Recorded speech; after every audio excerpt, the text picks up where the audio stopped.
ఎన్టీఆర్ గారి జీవిత చరిత్ర మీద కథ రాబోతోంది. దాన్ని మీరు ఇప్పటికే అంటే దానిపై మీడియాలో చాలా వార్తా కథనాలు వచ్చాయి, దానిపై స్పందించారు. మీరు ఎలా ఉండబోతోంది ఎన్టీఆర్ గారి చివరి రోజుల్లో? బహుశా మీరు ఆయన్ని తెలుసుకున్నంత సన్నిహితంగా సాక్షాత్తు కుటుంబ సభ్యులు కూడా అంత లేదు. కుటుంబ సభ్యులందరికీ తెలిసి వాళ్ళకి తెలియదా? ఎన్టీఆర్ గారి పెరాలిటిక్ స్ట్రోక్ వచ్చినప్పుడు బ్రెయిన్లో క్లాట్ అయిన సంగతి మీకు తెలియదా? మీరే కదా అందరూ కలిసి అప్పుడు నిమ్స్ హాస్పిటల్ తీసుకెళ్లారు. స్పెషలిస్ట్ గౌరీదేవిని బెంగళూరు నుంచి నిమ్స్ హాస్పిటల్ వాళ్ళు పిలిపించారు.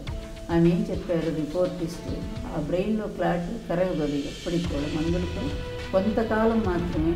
అంటే death is any time possible, ఎప్పుడైనా మరణం సంభవించవచ్చు. అది ఈ రోజు రేపని నేను మాత్రం చెప్పలేను. మీరు హరికథలు చెప్పేవారని అప్పట్లో అనుకునేవారు.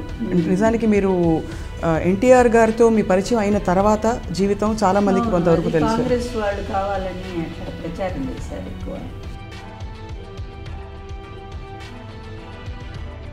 కన్నా లక్ష్మీనారాయణ ఇచ్చారు. ఏమని ఇచ్చారు అప్పట్లో? ఇప్పుడు చూస్తే నవ్వు వస్తుంది, బికాస్ ఇప్పుడు వివాహం జరిగి ఇచ్చారంటే నర్సరావుపేట డిగ్రీ కాలేజ్ సంబంధించిన ఒక లెక్చరర్ వస్తే ఎన్టీఆర్. మీకు వ్యతిరేకత వచ్చింది లక్ష్మీపార్వతి గారు మీ వివాహం అయిన టైంలో. ప్రధానంగా సమాజం నుంచి అంటారా, లేకపోతే అంటే రాజకీయ వర్గాల నుంచి వచ్చిందా, కుటుంబ సభ్యుల నుంచి వచ్చిందా ఎక్కువ వ్యతిరేకత? ఎక్కడ చెప్పాలంటే ఆయన కుటుంబ సభ్యులే అర్థం చేసుకోలేదు. ఆయన ఎన్టీఆర్ ఇమేజ్ డౌన్ అయిపోయింది ఈ వివాహం ద్వారా అని వీళ్ళే ప్రచారం చేశారు. ఆ విధంగా వీళ్ళు యథాశక్తి మాకు ఎంత వ్యతిరేకంగా చేయాలో అంతా చేశారు. సొంత మనుషులే, ఇంట్లో వాళ్ళే చేశారు మాకంతా కూడా.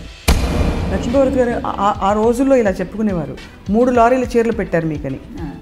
ఇది చాలా ఇంపార్టెంట్. నేను ఎందుకంటే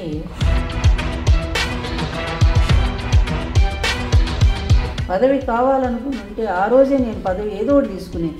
ఈరోజు పనికిమాని నీ కొడుకేమో ఇన్ని కట్టబెట్టడానికి ప్రయత్నం చేస్తావా? నువ్వు అడ్డదారిలో ఎమ్మెల్సీ ఇప్పించుకుంటావా, మినిస్టర్ చేసుకుంటావా, రేపు ముఖ్యమంత్రి అనుకుంటావు.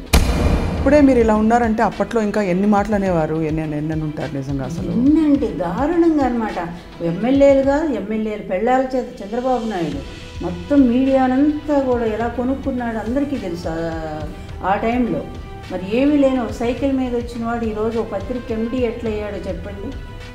అన్ని వేల కోట్లు వీళ్ళకి ఎక్కడి నుంచి వచ్చినాయండి? వీళ్ళు కూడా ధర్మాలు చెప్తామంటే ఎట్లా వినాలండి సమాజం? మీరు ఆలోచించండి. ఈ రాష్ట్రం కాదని మోహన్ బాబుని పంపించి, మోహన్ బాబు ఫ్రెండ్ కదా రజనీకాంత్ చేత కూడా అక్కడ తిప్పించారు. అప్పట్లో అక్కడ ఆయన స్టేట్మెంటు